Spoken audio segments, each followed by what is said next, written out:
Meus irmãos, a paz do Senhor Jesus. Amém. Amados, antes de iniciarmos a nossa palestra, gostaria de convidar os irmãos para abrir comigo a sua Bíblia no livro de Colossenses, uma das cartas do apóstolo Paulo, igreja de Colossos. Colossenses, capítulo de número 2.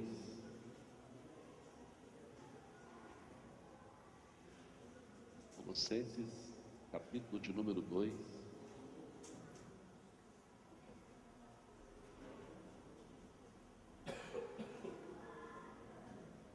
E o versículo de número 16.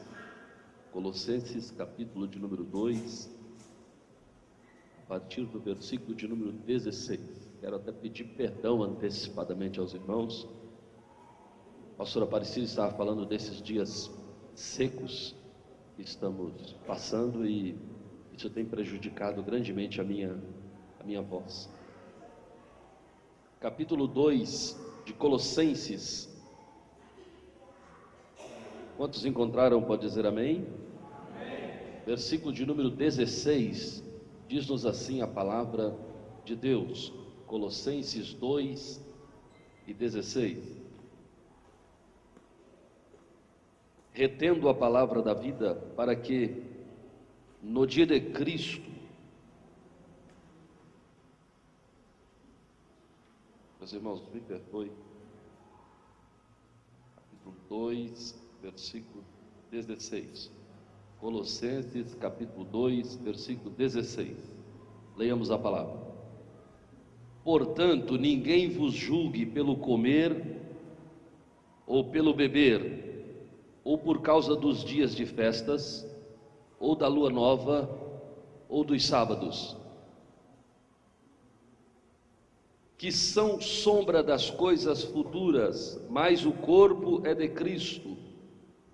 Ninguém vos domine a seu bel prazer, com pretexto de humildade e culto dos anjos, metendo-se em coisas que não viu, estando debalde inchado na sua carnal compreensão, versículo 19, e não ligado à cabeça, da qual todo o corpo, provido e organizado pelas juntas e ligaduras, vai crescendo em aumento de Deus. Quantos podem dizer amém? Amém. Amados, eu gostaria de tratar com os irmãos nessa manhã, depois desta palavra tão esclarecedora que ouvimos do pastor Aparecido,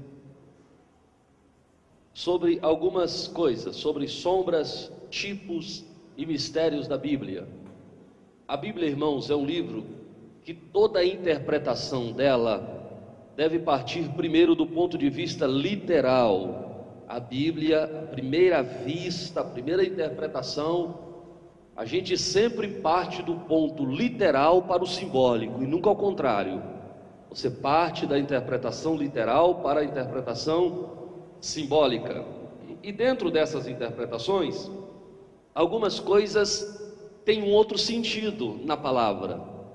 E às vezes, sem compreensão disso, a gente acaba fazendo uma confusão muito grande na hora de ministrar a palavra de Deus, tá certo? Eu sei que o tempo não vai ser possível e passemos para os irmãos todos os símbolos da Bíblia. Isso os irmãos terão acesso através do livro que vai junto com o concurso de pregadores. Entretanto, alguns símbolos eu gostaria de tratar com os irmãos. Eu já vi muitas coisas, muitas pérolas em cima do púlpito, né? Tratando dos símbolos da Bíblia. Um exemplo muito claro e muito clássico, né? Inclusive eu disse isso, professor, os meus alunos em São Paulo, e eles acabaram rindo porque é de certa forma muito engraçado. Toda vez, por exemplo, amados, que a Bíblia fala sobre chifre, várias passagens bíblicas que estão relacionadas com chifre, tá certo? Então toda vez na Bíblia que aparece a palavra chifre, está falando de poder. Quanto mais chifre, mais poder. Quem quer poder aí, irmão? Ninguém quer poder. Então existem algumas coisas, irmãos, que são importantes a gente conhecer Eu dar risada, né, meu irmão? Você não quer poder não, né? Mas é importante, amados, nós observarmos algumas coisas para o melhor entendimento, para a melhor compreensão das Escrituras Sagradas. A Bíblia é repleta de símbolos. Paulo nos ensina, aqui no texto em que lemos, o seguinte: ele disse, ninguém, e olha o que Paulo diz, ninguém, nem ele mesmo, ninguém vos domine ao seu bel prazer, com pretexto de santidade, de humildade, culto de adoração, de culto de anjos. Ninguém vos domine, por mais espiritual que seja, com interpretações ao seu bel prazer. Ninguém vos julgue, ninguém vos domine com interpretação, metendo-se em coisas que não sabe, estando inchado na sua carnal compreensão. Porque tem muita gente que quer fazer uma compreensão bíblica a partir do conhecimento intelectual. Você vai fazer bobagem. Se você fizer algumas interpretações apenas do ponto de vista humano, você vai ver algumas coisas terríveis dentro da palavra de Deus. Então ninguém, disse Paulo, vos domine ao seu bel prazer, mesmo que com pretexto de humildade e culto de anjos, metendo-se em coisas que não viu, estando debalde inchado na sua carnal compreensão. Paulo disse, e não ligado à cabeça. Irmão, toda a palavra de Deus, ela precisa passar pelo filtro da revelação do Espírito, para que ela tenha eficácia na vida daqueles que a ouvem. Não adianta nós trazermos aqui coisas da filosofia, interpretações literais, que isso pode ficar bonito plasticamente. Entretanto, não vai falar a alma de ninguém, não vai falar ao coração de ninguém. Paulo diz, irmãos, quando eu fui ter convosco, eu não fui ter convosco com palavras persuasivas de sabedoria humana. E ele explica por quê: para que a vossa fé não se firmasse em sabedoria dos homens, mas eu fui até vós em demonstração de poder de Deus. Quantos creem que revelação da palavra é sinal do poder de Deus? Amém? Então, irmãos, precisamos estar ligados na cabeça que é Cristo. Quando estamos ligados na fiação de Cristo, nós entendemos os mistérios que a palavra de Deus tem, para que possamos passar para o povo de Deus. Senão, vamos fazer a interpretação errada. Alguns símbolos, irmãos, que nós queremos começar lá do Antigo Testamento, né? Que tudo que aconteceu ali era símbolo do que viria a acontecer. E o diabo, irmãos, ele não cria nada, viu? O diabo não é criador de nada. O diabo copia tudo. Tudo que o diabo faz é copiar as coisas que já existem, que foram determinadas por Deus. O diabo não é criador de nada. Tanto que você passa aí nas esquinas da vida, na sexta-feira, você vê lá um prato, viu? Um prato de barro. Quem já viu isso, levanta a mão. Quem já viu isso? Um prato de barro. E dentro desse prato tem lá farinha, né? Usualmente você tem farinha, alguns têm galinha preta, não sei por que preta. Tem lá galinha preta. Eu não tenho interpretação dos símbolos da macumba. O mal tem um pouco de interpretação dos símbolos bíblicos. Mas certo é que tem lá um prato de barro cheio de farinha, que na Bíblia dá o nome de salva. Aquele prato chama salva, na macumba chama carumbé, mas é o mesmo prato. Foi Deus que mandou Moisés fazer com que o povo que não tinha dinheiro para trazer oferta, e ninguém podia aparecer diante de Deus de mãos vazias, né? Ninguém podia aparecer diante de Deus de mãos vazias. Imagine se o pastor Aparecido, qualquer pastor, botar ali na porta e dizer para o diácono assim: pergunta para o irmão se ele está trazendo oferta. Se não tiver oferta, nem entra na igreja.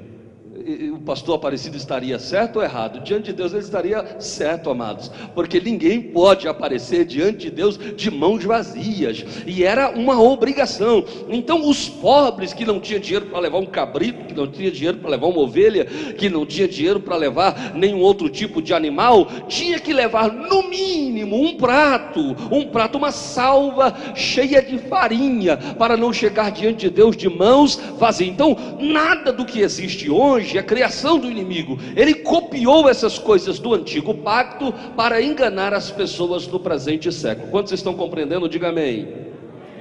No culto do Antigo Testamento, Deus instituiu algumas coisas. Deus instituiu para estar no meio do povo, que o povo fizesse um lugar específico para Deus. Não era desejo de Deus, irmãos. O desejo de Deus para o povo de Israel após a saída do Egito era exatamente o que nós estamos vivenciando hoje. Deus no meio do povo. Quantos pode glorificar a Deus porque Deus está no meio do povo?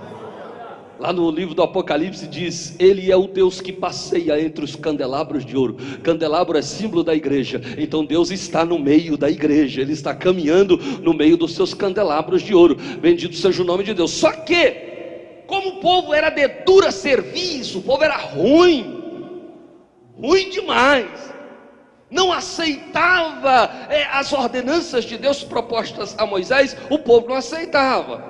E como o povo não aceitava isso, eu não ando no meio desse povo. Aqui aprendemos uma lição importante, amados.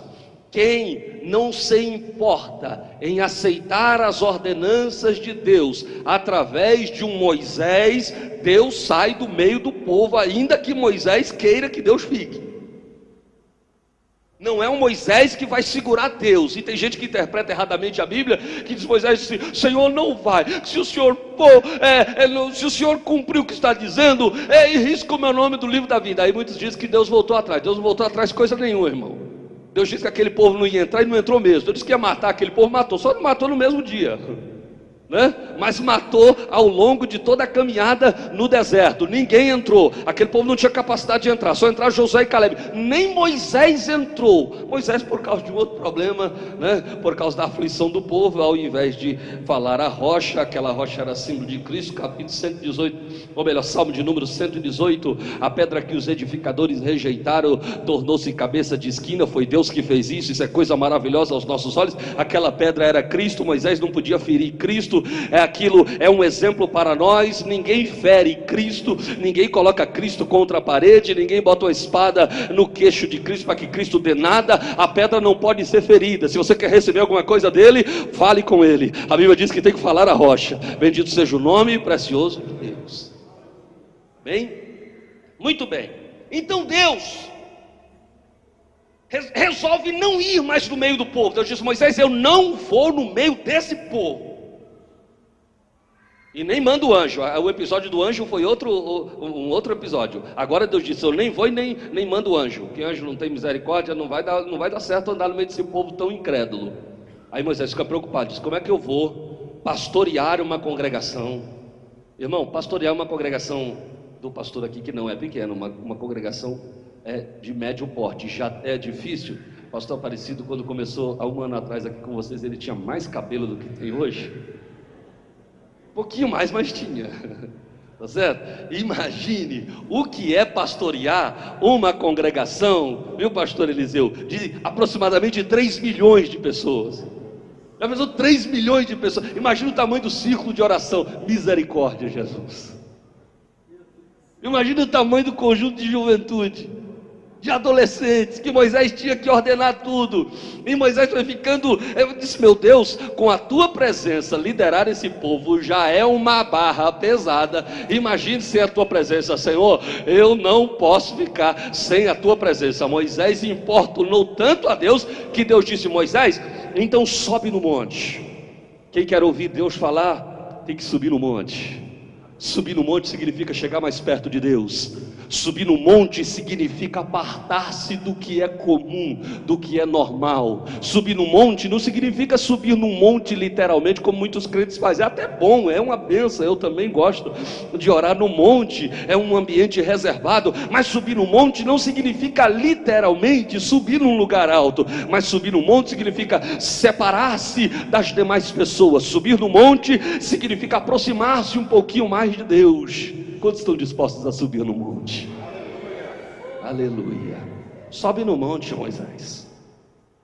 Só que você vai subir com uma comitiva. Eu aprendo uma coisa importantíssima aqui, pastor Aparecido.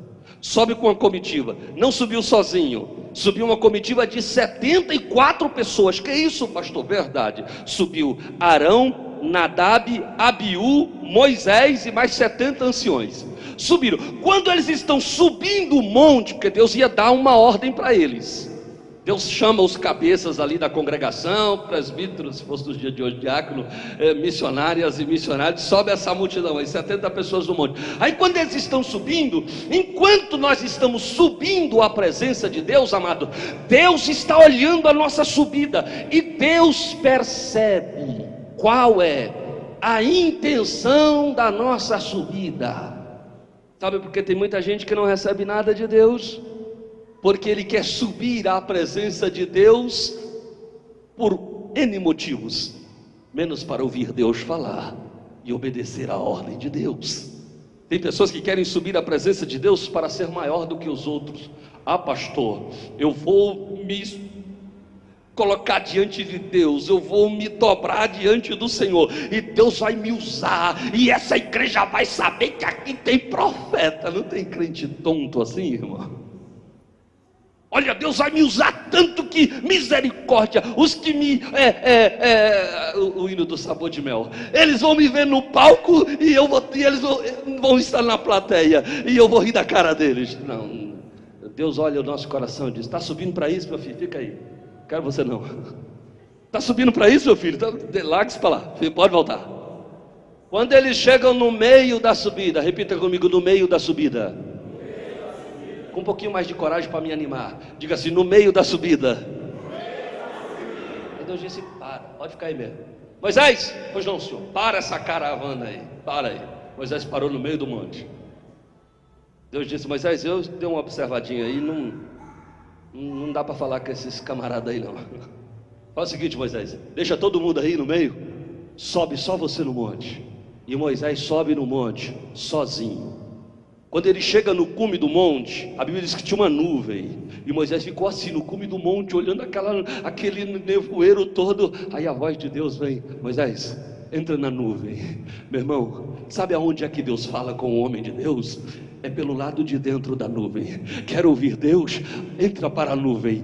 Vai para o lado de dentro da nuvem. Moisés entra para o lado de dentro e diz: agora Deus vai falar comigo, agora Deus vai falar comigo, agora Deus vai falar comigo. Passa o primeiro dia, Deus não fala com ele. Passa o segundo dia, Deus também não fala com Moisés. 3 dias, 4, 5 dias, Deus não fala com Moisés. 6º dia, Deus não fala. Se fosse muitos de nós, teria desistido. Rapaz, esse sonho que eu tive, essa voz que eu tive aqui, isso foi da minha cabeça. Eu vou voltar, vou embora para casa. Deus não me chamou aqui no monte, foi coisa nenhuma. Eu vou voltar. Mas Moisés ficou ali. No 7º dia, Deus aparece para Moisés e fala com Moisés. Bendito seja o nome do Senhor.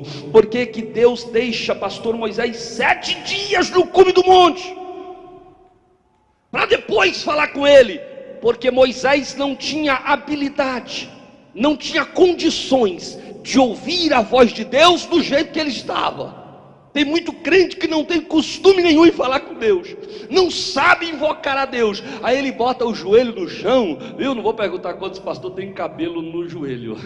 Antigamente, eu sou crente das antigas, dizia assim: olha, pelo joelho do pastor dá para saber se ele é de oração ou não. Aí o crente, irmão, com aquele joelhão cabeludo, dobra o joelho, um joelho só dobrado, e o outro já em pé com vontade de levantar, pastor Aparecido, e diz: Deus, me responde. Ora lá uma oraçãozinha lá de 10 minutos, e acha que Deus já é obrigado a responder para ele. Bendito seja o nome do Senhor. Eu costumo dizer para meus alunos o seguinte: a oração para Jesus começar a ficar satisfeito é pelo menos 1 hora. Vira para o irmão que está do seu lado e diga: meu irmão, para Jesus te ouvir é pelo menos 1 hora. E por que pelo menos 1 hora? Porque o Senhor chegou para os discípulos, a Bíblia diz que eles estavam dormindo. Jesus chegou para eles, para Pedro, Tiago e João, e disse: ei, será que vocês não podem velar comigo nem por 1 hora? Em outras palavras, no mínimo 1 hora, vocês não podem velar comigo? Então, irmão, para você começar a agradar a Deus, meu irmão, tem que ser pelo menos por 1 hora. Jesus, quantos crentes faz tempo que não agrada a Deus? Vou nem perguntar, para tu não passar vergonha, ou ficar com vontade de mentir. Vou nem perguntar quantos crentes oraram por 1 hora nesse mês aqui que nós estamos, que muita gente, infelizmente, não terá condições de responder. Mas Deus fala com Moisés 7 dias depois. Escute isso aqui, irmãos. O povo de Deus, esse é um dos símbolos importantíssimos. Não tem condições, não sabe ter paciência. Nós queremos as coisas assim, né? O evangelho fast food, como disse o pastor. Evangelho rápido, queremos que resolva tudo rápido. Nós oramos aqui, o máximo a gente consegue fazer uma campanha de oração de 7 dias. Olhe. Não conseguimos esperar Deus, não conseguimos ter paciência. Mas uma das coisas que Deus está buscando em nós, e buscou no povo de Israel, era a paciência. Israel não teve. Israel não teve paciência de esperar Deus. Mas Moisés está ali, Deus aparece para Moisés. Segunda coisa, o povo está acostumado a pedir. Nunca vi um povo para pedir tanto do que crente quando dobra o joelho. A oração do Pai Nosso, que com certeza já foi ensinada pelo pastor de vocês, começa louvando, começa adorando, começa exaltando e depois pede. Mas nós botamos o joelho no chão. Senhor, estou aqui, viu? Eu, Oséias da Silva Celestino. Quando nos apresentamos, agora eu quero isso, eu quero aquilo, eu quero aquilo, eu quero aquilo, eu quero aquilo, eu quero aquilo, eu quero. Amém, meu filho? Tem um gloriazinha para mim? Não, Senhor, só eu quero. E lembrei disso, eu quero isso também. Somos assim diante do Senhor. E Deus estava acostumado com aquele povo. Deus tirou o povo do Egito, estava ruim. Daí o povo quer água. Aí lá em Mara Deus transforma a água e dá água boa. Agora o povo de Deus tem água todo dia. Que maravilha! Parecia que ia estar tudo bem, mas não estava. A água fala da providência de Deus. Daqui a pouco vem o povo reclamando, por quê? Porque não tem pão. Aí Deus diz, manda o povo voltar. E todo dia, de domingo a sexta-feira, manda eles saírem da sua tenda. E corre para a padaria, Jeová. Não precisa correr não. Deus vai derramar maná. Por 41 anos Deus derramou maná sobre o seu povo. Ele é digno de glória. Ele é digno de glória. 41 anos mandando maná. 40 anos do deserto e mais um ano na terra prometida mandando maná para o povo. Parece que está bom, tem água todo dia, tem maná todo dia. E no maná continha todas as proteínas necessárias para a sobrevivência do povo. Deus cuidava do povo, de noite era uma coluna de fogo porque o frio era muito grande. De dia era uma nuvem para cobrir porque o sol era causticante. A roupa dele não envelhecia.